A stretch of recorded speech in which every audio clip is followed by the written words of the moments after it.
കോലത്തിൽ കണ്ട ആർക്ക് ഇഷ്ടാവാനാ? ഒരു കുഴപ്പമില്ല മോളെ. മമ്മിയുടെ മോളെ കണ്ട് നല്ല സുന്ദരിയായിരുന്നു. അല്ലെങ്കിലും വെറും മേക്കപ്പ് അല്ലല്ലോ ഗാഥാ ശ്രീനിവാസിന്റെ മാർക്ക് തീരുമാനിക്കുന്നത്. Thank you mummy. അവര് വരാറായോ? അവരിപ്പോ എത്തും. അവര് എത്ര പേരുണ്ടെന്ന് എനിക്കറിയില്ല. പലരും പല സ്വഭാവക്കാരാ. കള്ളത്തരം നമ്മളാണ് കാണിക്കുന്നതെന്ന് നല്ല ഓർമ്മ വേണം. അറിയാം മമ്മി. ഈ കളിയുടെ ഗൗരവവും ദോഷവും എല്ലാം എനിക്ക് നന്നായിട്ട് അറിയാം. അതുപോലെ തന്നെ വേറൊരു കാര്യം. എന്താ? ഒരു കാരണവശാലും ഇനി നവീനോട് ചെറുതായിട്ട് പോലും പിണങ്ങാൻ പാടില്ല. മോളുടെ കയ്യിൽ നിന്ന് അങ്ങനെ ഒരു തെറ്റ് വരുമെന്ന് കരുതിയിരിക്കുന്ന കുറെ പേരുണ്ട് അവിടെ. അവർക്കൊരു അവസരം കൊടുക്കരുത്. ഞാൻ അവളുടെ രൂപമാണ്. ദേ, അവളുടെ പാറ്റേണിലുള്ള ഡ്രസ് ഇട്ടിരിക്കുന്നു. ഇതിൽ കൂടുതൽ എന്താ ആ മണ്ടന്മാരെ പറ്റിക്കാൻ വേണ്ടത്? മോളെ അങ്ങനെയൊന്നും പറയരുത്. അവര് മണ്ടന്മാരായതുകൊണ്ടൊന്നും അല്ല. അവരുടെ വീട്ടിലേക്ക് കടന്നു ചെല്ലുന്ന ഒരു പെൺകുട്ടിയെ അവര് സംശയിക്കുന്നില്ല.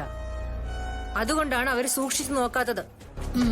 കഷ്ടപ്പെടുന്നതിന് ഫലം ഉണ്ടാകും ഗാഥ മാഡം. ഇപ്പൊ തന്നെ കൃഷ്ണന്റെ ഡ്രസ്സിന്റെ സെയിം പാറ്റേൺ കിട്ടാൻ വേണ്ടി നമ്മൾ എത്ര ബുദ്ധിമുട്ടിയെന്നോ അല്ലേ മാം? പിന്നെ കട അന്വേഷിച്ച് അവസാനം നമ്മൾ തന്നെ ഒരു കട തുടങ്ങേണ്ട അവസ്ഥയായി. വരട്ടെ വരട്ടെ. അവര് വരുന്ന നിമിഷം തന്നെ അവളോട് ഇവിടുന്ന് ഇറങ്ങി പൊക്കോളം പറഞ്ഞേക്കണം. അതെന്തിനാ? മമ്മി, ഒരാള് ജോലി എടുക്കാൻ വന്നു കഴിഞ്ഞാ അതിനുള്ള പ്രതിഫലം കൊടുക്കണം.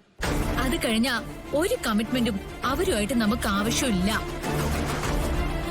എന്തായാലും അവളെ ഇറക്കി വിടുന്നതിന് മുന്നേ എനിക്ക് അവളോട് കുറച്ച് സംസാരിക്കാനുണ്ട്.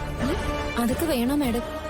അങ്ങനെ ഒരു വിഷയം ഉണ്ടാകുമ്പോഴല്ലേ കളരിക്കൽ നിന്ന് വന്നിട്ടുള്ളവര് കൂടുതൽ ശ്രദ്ധിക്കുക, അല്ലേ മാം? കൃഷ്ണയുടെ ഡ്യൂട്ടി ചെയ്യുന്നു. ബാക്കി ചെയ്യേണ്ടത് മോളാ. തൽക്കാലം നവീന്റെ കാര്യങ്ങൾ വീഴ്ച വരുത്താതെ നോക്കണം. അത് സേഫായി കഴിഞ്ഞാൽ മോൾ ആഗ്രഹിക്കുന്ന എന്ത് നടത്തിയെടുക്കാനും ഒരു ബുദ്ധിമുട്ടും ഉണ്ടാവില്ല. കേട്ടോ?